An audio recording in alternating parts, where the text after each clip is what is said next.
આંધી, વંટોળ, તોફાન અને ધોધમાર વરસાદના દ્રશ્યો ધારીના છે. ધારી, ખીચા, નવાગામ, આંબરડી, છતડિયા સહિતના અનેક ગામોમાં વરસાદ પડ્યો હતો. ધોધમાર વરસાદ પડતા દોડધામ મચી ગઈ હતી. આ તરફ અમરેલીના બગસરામાં ગાજવીજ સાથે ધોધમાર વરસાદ પડ્યો હતો. સવારથી વરસાદી માહોલ છવાયો હતો. વીજળીના કડાકા ભડાકા સાથે વરસાદ વરસ્યો હતો. 2 દિવસથી સતત વરસાદ પડતા ખેડૂતોની ચિંતામાં વધારો થયો હતો. બીજી તરફ ઉકળાટ અને અસહ્ય ગરમીથી લોકોને આંશિક રાહત મળી. વાતાવરણમાં ઠંડક પ્રસરી. તો રાજુલાના કોસ્ટલ વિસ્તારમાં પણ આફત બનીને ત્રાટક્યો વરસાદ. રાજુલા શહેર અને આસપાસના ગ્રામ્ય વિસ્તારમાં પણ વરસાદનું જોર જોવા મળ્યું, જેના કારણે રોડ પર પાણી જ પાણી જોવા મળ્યું. ધોધમાર વરસાદથી ખેડૂતોની ચિંતામાં વધારો થયો હતો. વરસાદના કારણે કેસરકેરીના પાકને નુકસાનની ભીતિ છે. આ તરફ ભાવનગર, જૂનાગઢ અને ગીર સોમનાથ જિલ્લામાં પણ તોફાની વરસાદે તરખાટ મચાવ્યો.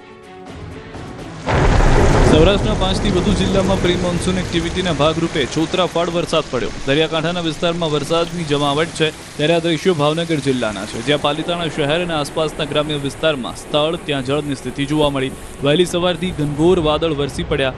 ઘેટી, દુધાળા, કંજરડા, જીવાપુર સહિતના ગામોમાં વીજળીના જોરદાર કડાકા અને પવનના સપાટા સાથે મેઘ સવારી આવી પહોંચી. વિસ્તારમાં હજુ કેટલાક ખેતરોમાં ઉનાળુ પાક ઊભો છે, જેમાં નુકસાની થવાની આશંકા છે, જેના કારણે ખેડૂતોને આર્થિક નુકસાની વેઠવાનો વારો આવી શકે છે.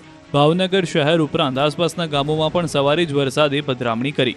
જૂનાગઢ શહેર તથા કેટલાક ગ્રામ્ય વિસ્તારોમાં પણ તોફાની વરસાદથી ન બચી શક્યા. અહીં જોરદાર પવન સાથે વરસાદ વરસ્યો. ભવનાથ વિસ્તારમાં વરસાદથી રસ્તા પાણી થઈ ગયા. અહીં પણ કેરી ઉપરાંત ઉનાળુ પાકને નુકસાનીની આશંકા છે. જૂનાગઢ યાર્ડમાં પણ વરસાદે તારાજી સર્જી. શહેરમાં વહેલી સવારથી વરસાદ જમાવટ કરતા જૂનાગઢ યાર્ડ પાણી થઈ ગયું. અચાનક વરસાદ આવતા કેસર કેરીના બોક્સ પલળી ગયા. હજારીમાં આવેલી કેરીના 17,000 બોક્સ પલળી જતા ખેડૂતોને નિરાશ થઈને પરત ફરવાનો વારો આવ્યો. પવન સાથે વરસાદ પડતા અનેક બોક્સ ખુલી ગયા હતા, જેથી કેરીની રેલમછેલ થઈ ગઈ. વેપારીઓને પણ નુકસાન થયું. તો જૂનાગઢના વિસાવદર તાલુકામાં પણ પ્રી મોન્સૂન એક્ટિવિટીની ધારદાર અસર જોવા મળી. સવારથી વાવાઝોડાની માફક પવન સાથે વરસાદના મંડાણ થયા હતા. જૂનાગઢના વિસાવદર, કાલાવાડ, ગોવિંદપરા, હસનાપર, માંગરોળમાં ભારે વરસાદ પડ્યો. પવન સાથે તોફાની વરસાદ વરસતા અનેક વૃક્ષો ધરાશાયી થયા. વીજપોલ તૂટી પડતા વીજ પુરવઠો ખોરવાયો. પૂર્વ એમએલએ હર્ષદભાઈ રીબડિયાને બનાવવાની જાણ થતાં જ તાત્કાલિક સ્થળ પર પહોંચ્યા હતા. પૂર્વ એમએલએ રીબડિયાએ ગ્રામજનો સાથે રહીને ઝાડ નીચે દબાયેલા વીજતારને બહાર કાઢ્યા. તો માંગરોળ પંથકમાં વરસાદ વરસતા ખેડૂતોમાં ચિંતાનો માહોલ સર્જાયો. અડદ, મગ, તલ સહિત ઉનાળુ પાકમાં નુકસાન જવાની ભીતિ છે.